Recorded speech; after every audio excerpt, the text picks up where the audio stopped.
Bonjour à tous, aujourd'hui je vous retrouve dans une vidéo inédite tournée avec Roger, un grand passionné qui nous a malheureusement quittés. Il nous avait généreusement ouvert les portes de sa fiche room pour partager avec nous sa passion dans le maintien d'espèces en voie de disparition, et Roger avait à cœur de transmettre toutes ses connaissances.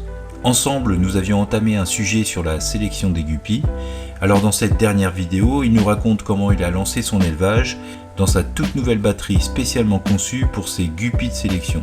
À travers cette vidéo, je voulais lui rendre un dernier hommage en espérant que ses conseils pourront aider et inspirer d'autres aquariophiles à poursuivre ce qu'il aimait tant. Alors en fait, j'ai des guppies au club. J'en ai pas mal, hein. J'avais estimé à peu près une trentaine de bacs. Et donc j'avais décidé au bout d'un moment de prendre un couple et de partir de zéro avec ce couple et d'amener ma souche jusqu'à un standard qui convient dans les concours de l'UKGH et donc de faire ma souche à moi et que je gère de A à Z. Là il n'y a personne qui intervient, il n'y a que moi qui nourris ici, personne ne rentre dans cette pièce là. Donc qu'est-ce que j'ai fait? J'ai pris un mâle qui me paraissait pas mal au niveau de la forme. Au niveau couleur, je reconnais qu'il est un petit peu faiblard. Mais au niveau de la forme, qui en fait, ce que je fais, c'est je fais un test. Donc j'ai pris une femelle qui correspondait à peu près à ses couleurs, hein, puisqu'on voit qu'elle est légèrement, très légèrement rosée, orangée, enfin bon, elle a une petite couleur qui est quand même pas mal. Elle n'est pas grise, comme la plupart des femelles de guppies. Et donc ce que j'ai fait, c'est que j'ai demandé à Jacques s'il pouvait me faire des bacs. Donc il m'a fait 8 bacs.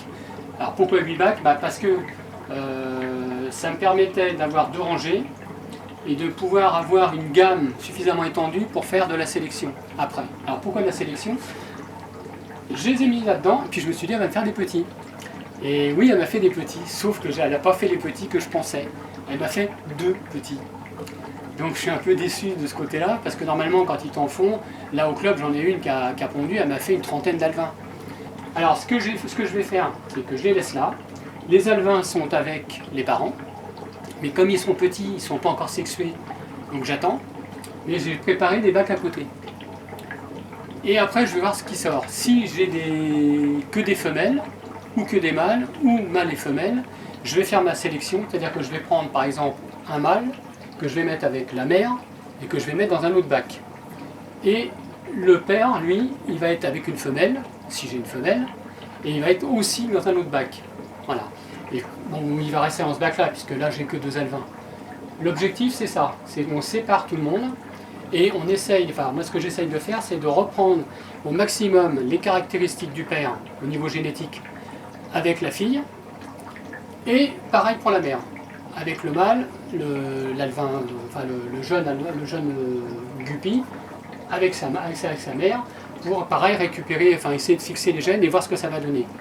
Mais après, il va y avoir une autre génération, donc je vais continuer en gardant le même principe, je vais passer dans d'autres bacs. À chaque fois, je vais les séparer, et il est évident que je n'aurai pas toujours 2 alevins, hein. Ils vont peut-être se mettre à 15, 20 alevins, et dans les 15-20, il y en aura quelques-uns, voire 1 ou 2, qui seront corrects. À ce moment-là, les autres, ils vont aller là. Ça, c'est le rebut. Le rebut, pourquoi? Parce que d'une part, il faut les sortir, il faut bien les mettre quelque part. Et puis, dans les rebuts, des fois, tu as des surprises. Tu prends un jeune, tu dis, oh, celui-là, il n'est pas terrible, enfin, il part mal. Et puis, tout compte fait, je me suis rendu compte au club que j'avais fait pareil. Et puis, il y a des mâles que j'ai récupérés, parce que tout compte fait, ils étaient pas mal. Ils n'avaient pas fini de se développer complètement. Et ils avaient des caractéristiques qui étaient quand même très intéressantes, que je pourrais mettre en concours. Donc c'est pour ça que j'ai pris 8 bacs. Et là, tu estimes à combien de temps les premiers résultats? Là, il va me falloir, je pense, environ à peu près 2 ans. Pour obtenir la couleur que tu as envie. Oui, parce qu'en plus, la couleur, il va certainement dans les gènes, il y a des gènes qui passent avec le père, mais il y en a quelques-uns qui s'expriment, mais pas forcément tous. Ce qui veut dire que dans les générations suivantes, il y a des gènes qui vont ressortir. Et c'est là qu'il faut faire gaffe, parce que à ce moment-là, si tu vois des coloris qui sortent, tu peux commencer à travailler sur la couleur. Tu vois, pour sélectionner le poisson en disant cette couleur-là m'intéresse, je vais la récupérer et puis je vais le remettre avec tel ou tel ancêtre, ou le père ou la mère ou la tante. Enfin, essayer de voir ce qui correspond le mieux au niveau coloris pour les maintenir. Et là, en termes de filtration dans ta batterie, donc tout là, est fait maison. Là, oui, c'est du fait maison. Alors, c'est des boîtes que j'ai achetées, en fait, c'est ça. En fait, tu prends des boîtes comme ça, c'est les boîtes alimentaires. Et dedans, bah, ça sert pour mettre des plantes, comme j'ai fait dans des bacs comme ça. Mais ça sert aussi pour faire des filtres. Donc, tu prends de la mousse fine. Tu prends, alors ça, c'est du tube électrique, en diamètre 16, que je prends. Et puis, bah, je les mets là-dedans, je les attache avec des ricelants, et puis un petit bout de mousse, on fait un petit lestage en caillou en dessous. Tu fais arriver de l'air, j'ai mon compresseur qui est là-haut. Et puis, bah voilà, ça filtre bien. Ensuite, ce qu'il y a, c'est qu'avec ce genre de truc, il faut faire attention. Il faut bien nettoyer, parce que, mine de rien, ça filtre pas mal. Au vu de la merde qu'on retrouve au fond, on s'aperçoit que ça filtre bien. Donc, il faut nettoyer, parce que sinon, au bout d'un moment, ça recrache un peu de saloperie. Donc, il faut les sortir, les nettoyer. Et puis après, en fonction des éclairages, tu peux avoir des développements d'algues. Et elles se foutent sur la mousse.